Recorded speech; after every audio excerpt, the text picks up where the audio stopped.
I did not even know this happened, and I'm kind of surprised that there wasn't a bigger to-do made about this. Because, and if I was a particular politician who I'll mention in a moment, I would be so pissed right now. Check it out. With automation replacing so many blue-collar jobs and pretty soon white-collar jobs, we may need to consider bigger changes, and we should start talking about that now. Things like a shorter work week, or a universal basic income, or guaranteed income. Where have I heard this exact spiel before?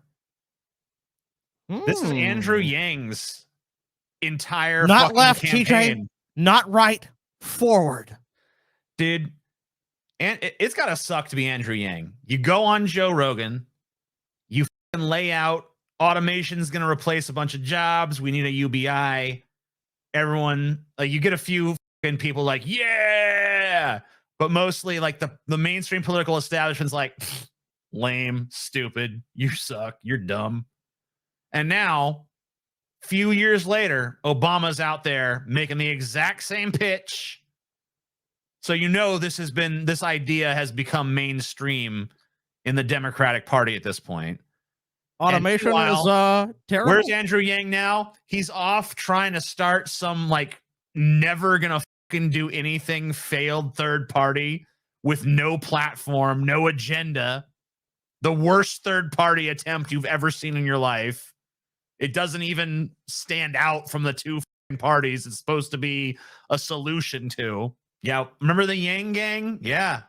Well, now they got to be the Obama gang, I guess. Well, because Obama's the new torchbearer of the Yang philosophy. So what I want to know is, why do they have Obama saying this? Is this just to like, is he just trying to scoop up some disenfranchised Yang gangers? Is he trying to stoke the flames of the people who want a UBI, or is this them doing an early rollout of some future Democratic Party vote-getting policies? A lot of people have asked me, hey, where do you do your live streams? And the answer to that is that I do live streams called Abandon Hope every Sunday on the Pessimist Productions Patreon. That is linked down below. There is all sorts of other stuff on that Patreon as well. It is about $7 a month, and I think that we offer a pretty generous amount of content in exchange for that membership. So if that's something that interests you, be sure to check out the Patreon link in the description section of this video. Obviously, the right is going to completely oppose a UBI, but a UBI, if it was implemented, would be one of the most popular economic policies you can fucking imagine. It's like, we'll give people money. You're going to be hard-pressed to find anyone that goes, you know what, I think that's a bad idea. I don't want to be given money. Now, obviously, you'll have people that, you know, there'll be enough people against it because they'll be like, look, you want to give a bunch of lazy liberals who don't want to work and do nothing, sit around all day, bunch of money. There's definitely going to be people that are like that. And obviously, you're going to have people going like, this is going to be horrible. Inflation is going to go through the roof. And you're going to hear a bunch of different arguments. But the population as a whole, if like we saw this with COVID, when you say, hey, we're going to give people money, that was an enormously popular policy that made sure that 2 Democratic senators won in Georgia. I don't remember Yang saying anything about cutting work days. Maybe I'm wrong. I didn't say he did. I was talking about the UBI part. I was talking about the part of automation is coming for your job, therefore UBI. One of the big things of his platform was, and he went on Joe Rogan. He talked and other shows and other interviews. Joe Rogan is when Yang really popped off and got big, and the Yang gang stuff started to happen. What it was that he talked about truck drivers. He said, "Look, they're going to automate all these jobs away, you know." And they talk about retraining this other stuff, but we just see the statistics that a lot of people really can't be retrained, or they're too old, or it's not going to work, or there's not the job. There's not really a job for them. It's like an analog to that. Coder, and now even coding is threatened by AI. So. I mean, the UBI looks like a great solution for a government that's like, what the fuck do we do with all these people who are going to be unemployed? It's like, oh, just give them money. And my problem with the UBI idea is that it just seems like it's kind of capitalism on life support. Like, it is. Hey, capitalism from the ground up is no longer even remotely tenable. The only way we can actually keep this system going is if we raise the baseline from 0 to something. But it also becomes closer to actually getting the system more like that I think that people would like to move to, which is like a post-scarcity sort of system, which, we're not just engaging endlessly to get money to survive. I don't think so. I think that, part of it is, very much there's always going to be the appeal of, well, you give people money and they're going to be lazy, but the idea is if people need money to survive, it's not really necessarily the worst. And there's a lot of times people do get money. The thing about UBI, I mean, I don't know if I'm necessarily a proponent of it or not. I think that a stronger social safety net in general would probably be a better idea. And I think, you need some kind of like mass union stuff. I think we just need trade unions in this country, maybe. But look, when we saw people get those tax credits refunded to them, which is basically like a form of it, they've done pilot programs. Right. Well, that's the thing is if you're gonna twist my arm to defend UBI, I would say, the people who are poorest who are getting this money are going to spend it. I don't. Yeah, what Andrew getting is I don't think rich people should get a UBI. I think the poorest people, in absence of getting universal healthcare and other programs, I agree with you. Social safety net is number one. Like making better systems, of course, is the most important thing, so people don't fall through the cracks. But in absence of that, people who are living in extreme poverty, I think giving them money does make sense. I think it really does. I think that and if you're talking about like a capitalist version of that, that's bad because they're lazy layabouts. But those people are going to spend that money immediately. UBI is, in my opinion, UBI is a pro-capitalist thing. I mean, it is. It can be framed as socialistic, and maybe in some respects it is. But I think ultimately it is a thing that would benefit capitalism. It is a thing that would keep capitalism chugging along a little longer. And that's why I'm not really sure if I like it. I do think it would improve people's lives. So if it's the best we can do, then I guess I'd have to view it as like the lesser of two evils. But I certainly think it'd be better to have our system with a UBI than without. But I also think that it's going to extend the life of a system that would otherwise collapse. I don't know when exactly, but we all know the late stage capitalism memes. Most systems adapt or they collapse slowly. It's not going to be, I doubt when capitalism goes away, it's going to be just some, cataclysmic event. I guess it could be, but more likely just a gradual shifting away from those practices and those ideas because they just don't simply work, or you create something better. Well, and I think that there would be a lot more spending money. I mean, look, I really think but that leads to inflation, right? I mean, if we have so much money being spent, could it lead to, and obviously that, we said it's not a concern, but that maybe it leads to inflation, or some people who want to be alarmists would even say hyperinflation. Or maybe it's meaningless because everyone gets the money. You definitely have to do more study on it, especially if we're really talking about instituting it as a mainstream economic policy. There definitely would have to be a whole hell of a lot more research into what a monthly UBI would do. But I think that it would really do not much more than just like massively stimulate the economy, because most of the people that are going to be getting this money that need it are going to be spending it really quick. Well, think about the average poor person, right? Like someone so big times they're going to get money is like their tax refund, right? They pay too much in their taxes to the government, or they get tax credits. And it's like, you're going to get $10,000 from the government because it's what you qualify for. Mm-hmm. And so a lot of times people will buy cars and they'll buy all kinds of stuff, but those are generally, I'm talking about your poorest people. So if you took those people and you gave them money every month, it would be nothing but a boon to the economy in a capitalist system. Do you think UBI would amplify the NEAT problem? Yeah, somewhat. Yeah, I think that maybe it would to some people. I think also to some others it might get them out of the house, though, because now all of a sudden, instead of having no money to spend, they have money to spend. Now, some of them are just going to spend it on, video games and takeout and stuff. But I think some people might actually be like, hey, I got some money burning a hole in my pocket. Maybe I should actually go out and do something. But the thing is, that's what these people want. People get out there. That's what these businesses want, though. People, I'll say this, if anything, for NEATs, like, if they were actually doing that, if they were buying the video games and the takeout, that's what these businesses want. That's what people want. Like, restaurants, especially during COVID, were hit dramatically. A lot of restaurants now are being hit dramatically because, if you look in the fucking general pulse of people when it comes to eating out, it's like, oh my God, it's so expensive. Groceries are expensive. Anything with food costs are super expensive. So a lot of those businesses are not doing well. But I think a lot of those businesses would benefit tremendously from there being a UBI, because people are going to be going out to Services, restaurants more. yeah. They're going to be going out to buy things more, you know? So I think that in a lot of ways, like it would be very stimulating. I think that the people on top of the pyramid are probably gonna be the ones most against it. Except for the ones that are downwind, like the people who are like the big wigs in like retail and you know, and the food industry would definitely like it. But in some other industries, they'd be kind of like, ooh, we don't like this so much. Like, another thing with it also kind of depends on where you're funding it from, because taxes. Yang's proposal was he wanted to do a value-added tax, and a lot of industries are not going to like a value-added tax. Oh, service-based businesses, like 20% value-added tax on your purchases now. Like a lot of people are going to go, "What the fuck?" There's going to be a huge sticker shock in America if we had a VAT. Right. Now, Yang wanted to do it on like luxury goods and stuff, so it was almost like a de facto tax on wealth, but not quite, because it was like, you know, it's how you pay for it. You're right. I mean, if you could do it on like, oh, rich people have to pay more tax and corporations and shit, then of course the working class people would love it. But the reality is, it almost like might be like robbing Peter to pay Paul. You know what I mean? Kind of thing. It's like you're gonna be taking from a bunch of poor people to then give you money back. Right. That's why I think that, you know, you have to figure out a way to fund it that would sort of spread the sources of revenue around, but like definitely in a progressive way where it's like the rich are paying more. Yeah, I make $800 a month, so one.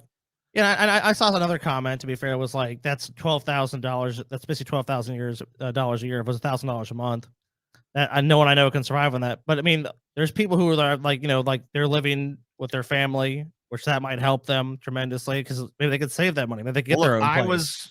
I was hearing about a town not too long ago. Now, obviously, their prices are going to go up somewhat. I mean, there is going to be inflation if we do this. The question is, how bad is the inflation going to be? And I think, you know, probably the inflation is not going to be, I don't think it's going to be hyperinflation. I think it's going to be where, and I think it's really going to be more like greedflation, where it's like companies see like, hey, everyone's got more money, so we can charge more. And I think that's the kind of inflation you're going to create in the market. I think it's going to be basically just like greedflation, which is pretty similar to the inflation we had, you know, in the last few years, honestly. But you know, obviously 1,200 is not really enough for people to live on, although people do live in that in the United States. Yeah. There's a guy who runs a YouTube channel, and I can't remember the name of the channel, but the premise of the channel is they drive around towns that I call them shitholes.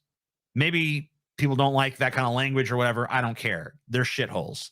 He drives around shithole towns, and he tells you facts about the town as he's showing it off. And one of the things he usually tells is, you know, average age, average income.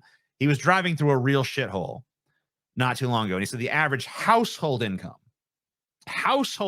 now, not person income, household income, was $22,000 a year. And the average household had like 2.3 people in it. So basically, you're talking about two people making like $11,000 a year. So basically, someone average for a household. So someone driving through like the rural and urban decay of America, and like right. So people are living on that in this country. But those people will be way better off if they were getting another $12,000 a year from the government. All of a sudden, their pay has doubled. They actually have a little bit more spending power in the economy. So they can afford a little bit more. I mean, it really lifts everybody up a rung, because right now the bottom is zero. Well, really, the bottom is a mountain of debt, but the bottom is zero.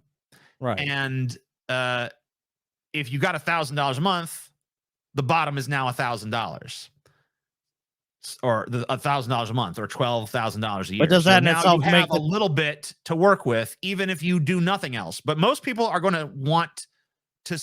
It's not enough to just like live off of, unless you're willing to accept a very minimal, miserable, bare bones existence. But it is enough to change your life if you use it as supplemental income.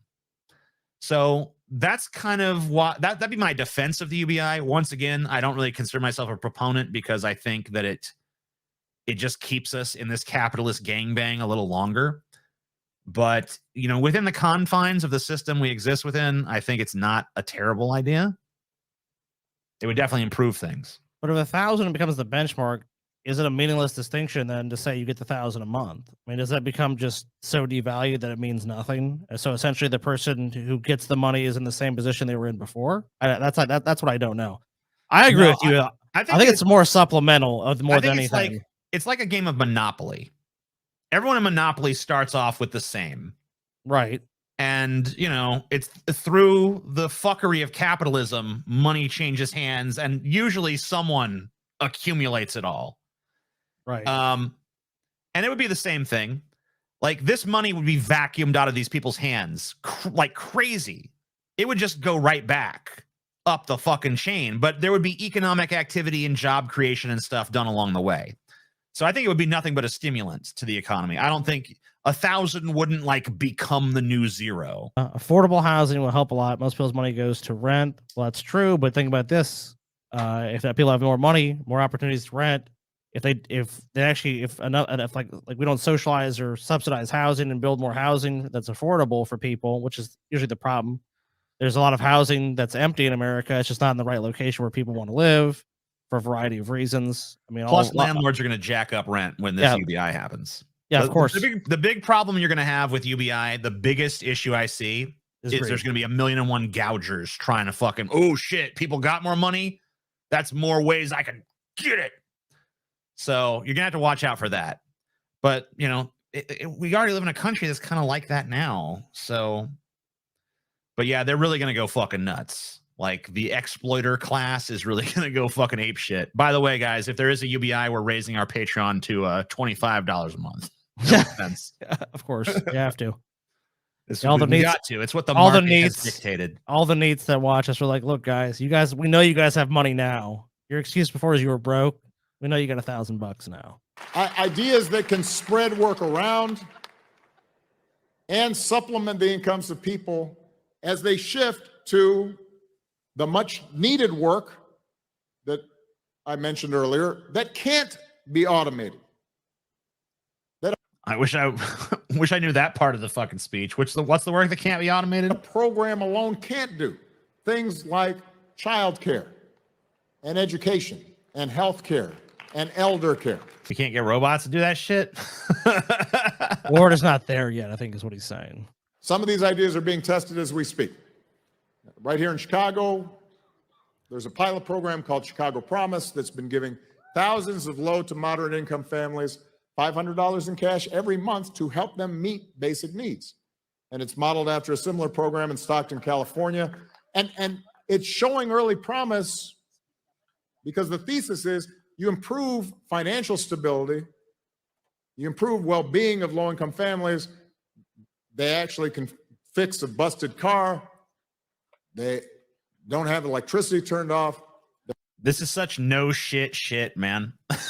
Like, if you help the poorest people, it helps them. Yeah, I mean, like, these motherfuckers need to start, like, someone needs to coin the term, like, trickle up economics or something, you know? Like, because that actually does happen. It doesn't really sound great because it means all of our money is getting vacuumed up to the top. But, like, you know, we have to have money for the vacuum to get. So yeah, if there's no dirt on a clean floor, I mean, the vacuum cleaner doesn't need to have a job. Right. So, like, hey, I propose we throw these motherfuckers some crumbs every once in a while so we can steal them back. Like, okay. I mean, almost it's like, yeah, it's almost like at least I got a crumb. It's almost like someone's already won that game Monopoly, TJ, and they're just like, you know what, I want to keep playing. That's it basically is. It's like, all right, so we got two options. Basically, like the battle going on with the rich at some point is going to be, and this should be very disheartening if you're anybody other than a mega billionaire in this country, but like really, the mega rich are going to at some point, and probably already they're having this conversation amongst themselves. The question they're going to ask themselves is, hey, we don't really need these other people anymore. So we got two options. We can keep them going with some kind of UBI kind of thing, you know, maybe phase them out gradually. Or we can just kind of like let them starve and hide in our bunkers, and then we'll come back out afterwards. So what do you think? Yeah, it's just like the gamble is like, can they survive the apocalypse? Yeah, and that's kind of probably the debate going on among those people at this point.